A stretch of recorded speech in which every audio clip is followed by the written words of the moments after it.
Friends, welcome back to my channel doctors couple family blog. आज हम जिस topic के बारे में डिस्कशन करने वाले हैं उस टॉपिक का नाम है वायरल कंजंक्टिवाइटिस। मैंने अपनी प्रीवियस वीडियोस में भी आपसे बातचीत करी है कि मॉनसून वेदर है, बारिशों का सीज़न है, इसके अंदर बहुत सारी बीमारियां हमारे घरों में आ जाती है क्योंकि बाहर का इन्वायरमेंट, बाहर का क्लाइमेट ऐसा होता है। तो मेरी प्रीवियस वीडियो में मैं आपको वायरल फीवर के बारे में टिप्स और ट्रीटमेंट्स के बारे में बता चुकी हूँ। आप उसको जाके देख सकते हैं। अगर आपको मेरा कंटेंट अच्छा लगता है तो प्लीज़ मेरे कंटेंट के लिए मेरी चैनल को लाइक, शेयर एंड सब्सक्राइब किया कीजिए। आज का जो टॉपिक है वो भी बहुत इन्फॉर्मेटिव होने वाला है क्योंकि वेरी कॉमनली फाउंड इलनेस आजकल के लिए वायरल कंजंक्टिवाइटिस है। मेरी हमेशा कोशिश यही रहती है कि मैं कॉमनली फाउंड इलनेसेस के ऊपर चर्चा करूं, जिससे आपको उस दौरान जो भी इश्यूज आने की संभावना है उसके ऊपर आप पहले से ही प्रिपेयर्ड रहें और आपको कोई भी प्रॉब्लम हो तो उसमें आप मुझसे कंसल्ट भी करवा सकते हैं। आज का जो टॉपिक है वो है वायरल कंजंक्टिवाइटिस। चलिए उसके बारे में बातचीत शुरू करते हैं। तो वायरल कंजंक्टिवाइटिस क्या होता है? वायरल कंजंक्टिवाइटिस का एक दूसरा नाम होता है जिसे हम बोलते हैं पिंक आई। अब इस प्रॉब्लम में होता क्या है, जैसे कि नाम है पिंक आई, इसी से हमें बहुत चीज़ें समझ आ जाती हैं। पिंक आई मतलब हमारे आई के बारे में बात हो रही है, और कंजंक्टिवाइटिस एक ऐसी बीमारी है जो हमारे कंजंक्टाइवा को अफेक्ट करती है। कंजंक्टाइवा वाइट कलर का पार्ट होता है हमारी आईज के अंदर, उसके इन्फेक्शन या इन्फ्लेमेशन को बोलते हैं कंजंक्टिवाइटिस। और जैसे कि मैंने बोला कि मैं वायरल कंजंक्टिवाइटिस के बारे में बात करना चाहती हूँ, तो इससे हमें थोड़ा थोड़ा ये भी पता चल गया कि ये जो कंजंक्टिवाइटिस या इन्फेक्शन है ये वायरस की वजह से है। सबसे पहले हम बात शुरू करते हैं इसके कॉजेज़ की वजह से। जैसे कि मैंने आपको बताया, वायरल कंजंक्टिवाइटिस यानी कि वायरस से होने वाला कंजंक्टिवाइटिस, जो कि बहुत कॉमनली अभी के इन्वायरमेंट में बहुत कॉमन है वायरसेस बाहर होना। इसके मोस्ट कॉमन 2 कॉजेज होते हैं वायरस के। वायरसेस ज़्यादा इन्फेक्ट करते हैं कंजंक्टाइवा को, उसमें से हर्पीज ज़ोस्टर एक वायरस होता है और दूसरा वायरस होता है वेरिसेला। अब हम बात कर लेते हैं इसके साइंस एंड सिम्टम्स के बारे में। सबसे पहला और इजीली विजिबल साइन होता है रेडनेस ऑफ आई। जो बच्चा या कोई भी बड़ा जिसको ये इन्फेक्शन हुआ है उसकी आइज़ में रेडनेस स्टार्ट हो जाती है, एकदम से हमें हिट करता है कि उसकी बच्चे की या बड़े की आइज़ रेड हो गई है। सेकेंड जो होता है वो ये होता है कि उस रेडनेस की वजह से या उसकी टेंडेंसी और वायरस के इन्फेक्शन की वजह से हमें इचिंग डेवलप हो जाती है। इचिंग डेवलप हो जाती है जिसकी वजह से हम बारी बारी अपनी आइज़ को रब करते हैं। रब करने की वजह से और जो रेडनेस होती है वो बढ़ती जाती है। तीसरा सिम्टम ये होता है कि हमें फॉरेन बॉडी सेंसेशन होती है। फॉरेन बॉडी सेंसेशन यानी कि हमें लगता है हमारी आँख के अंदर कोई जा चुका है, कुछ चला गया है, तो उसके अंदर भी टेंडेंसी होती है कि हम रब करने की कोशिश करते हैं। इसके अलावा चौथा सिम्टम ये हो सकता है कि हमें सोर थ्रोट हो सकता है, हमारे को स्नीजिंग हो सकती है, हमें पूरी बॉडी में भी इचिंग हो सकती है, फ्लू लाइक सिम्टम हो सकता है। पांचवा सिम्टम ये होता है कि हमें फीवर भी हो सकता है। ये तो इसकी बात हो गई इसके साइंस एंड सिम्टम्स के बारे में। अब हम बात करते हैं हम इसको प्रिवेंट कैसे करें। सबसे पहली बात, जब भी हमारे आइज़ में इन्फेक्शन होता है इसका सोर्स जो होता है वो सबसे ज़्यादा हमारे हैंड्स होते हैं। हैंड्स क्यों होते हैं? क्योंकि हम कोई भी चीज़ अगर पिक करते हैं तो हैंड्स के थ्रू हमारे को वायरस इन्फेक्ट होना बहुत कॉमन है कि हम हमारे हैंड्स के थ्रू उसको अपनी बॉडी में भी ले जा सकते हैं, और हैंड्स के थ्रू हम अपने कोई भी ऑरिफाइसेस यानी कि किसी भी ओपनिंग में ले जा सकते हैं। तो सबसे इम्पॉर्टेंट प्रिवेंशन ये है कि इन दिनों पे प्लीज़ फोकस कीजिए, अपने हाथ को भारी भारी धोइए, जिससे आप इस सोर्स ऑफ इन्फेक्शन को अपनी आइज़ तक ना ले जा पाए। दूसरा, अगर आपको कोई ऐसा इन्फेक्टेड इंसान दिख रहा है जिसको थोड़ा सा इन्फेक्शन है या ज़्यादा इन्फेक्शन है, रेडनेस है, इचिंग है, वाटरिंग ऑफ आइज़ है, तो उससे थोड़ी सी दूरी बना के रखें। उसकी चीज़ों को टच ना करें, उसकी यूज़ करी हुई चीज़ों को इस्तेमाल ना करें। अगर हमारी फैमिली में किसी को ये प्रॉब्लम हो चुकी है तो कोशिश कीजिए कि हम उनका हैंड टावल, उनके पिलो, उनकी बेडशीट्स, ये सारी बेसिक हाइजीनिक चीज़ें जो है सेपरेट कर लें। इन सारी चीज़ों से हमारी आइज़ का प्रिवेंशन हो जाएगा, हमें ये इन्फेक्शन से प्रिवेंशन मिल पाएगा। अगर खुदा ना खास्ता अनफॉर्चुनेटली हम इस वायरस से ग्रस्त हो जाते हैं तो हम अपने आप को इससे कैसे ट्रीट करें। सबसे पहली चीज़, जैसे कि मैंने आपको बताया कि ये वायरल इन्फेक्शन है। वायरल इन्फेक्शन के अंदर एंटीबायोटिक का कोई रोल नहीं होता।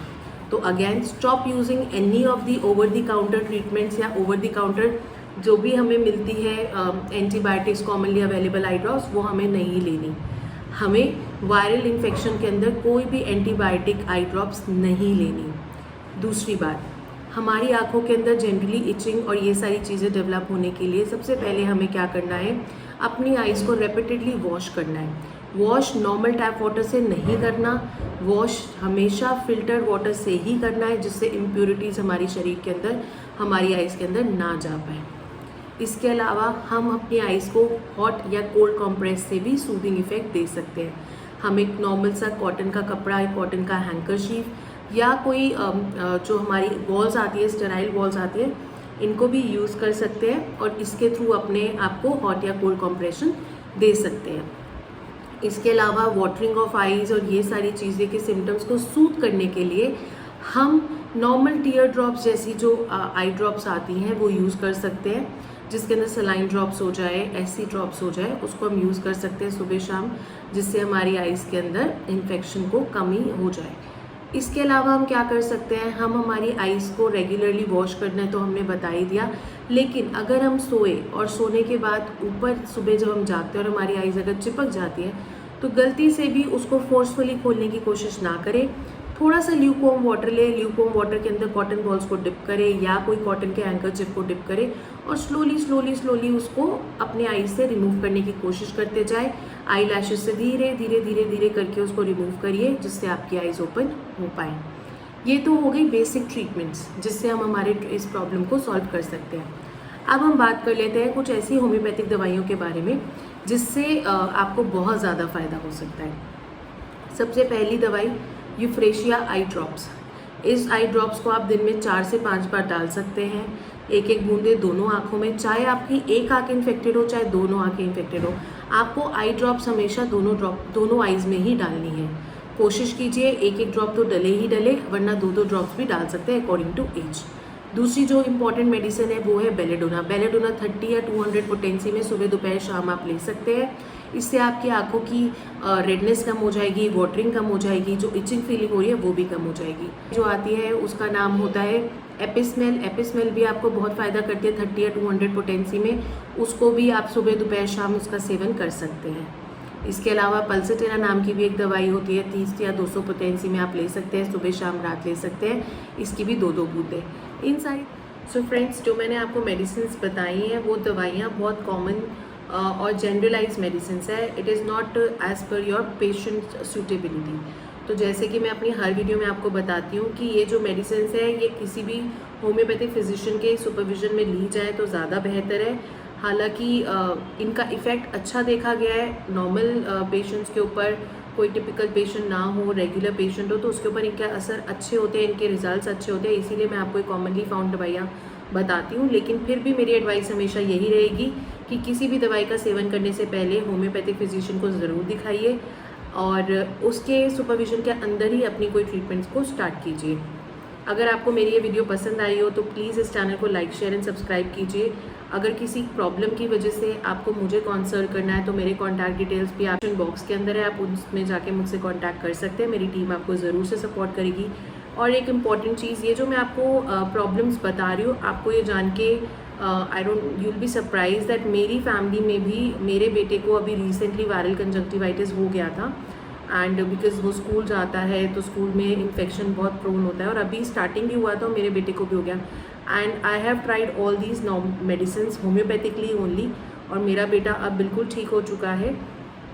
और जनरली वायरल इन्फेक्शन का कोर्स हम 5 to 7 डेज़ बोलते हैं, but by the usages of these medicine, homeopathic medicine, वो 2 दिन में ही रिकवर कर गया and he is doing pretty fine. So कभी भी अगर हमें इन्फेक्शन हो या कोई भी ऐसी प्रॉब्लम हो तो हमें एकदम से घबराना नहीं चाहिए। हर चीज़ का सल्यूशन होता है, किसी सही जगह पे सही एडवाइस मिल जाए तो मुझे लगता है कोई भी प्रॉब्लम का सल्यूशन इजीली मिल सकता है। तो मेरे चैनल को सब्सक्राइब कीजिए जिससे आपको मेरी ये नोटिफिकेशंस आती रहे और आप मुझे मेरी ये इन्फॉर्मेटिव वीडियोस को देख के अपनी और अपनी फैमिली का कुछ हेल्प कर पाएँ। Please keep watching, till then stay safe, stay healthy, take care.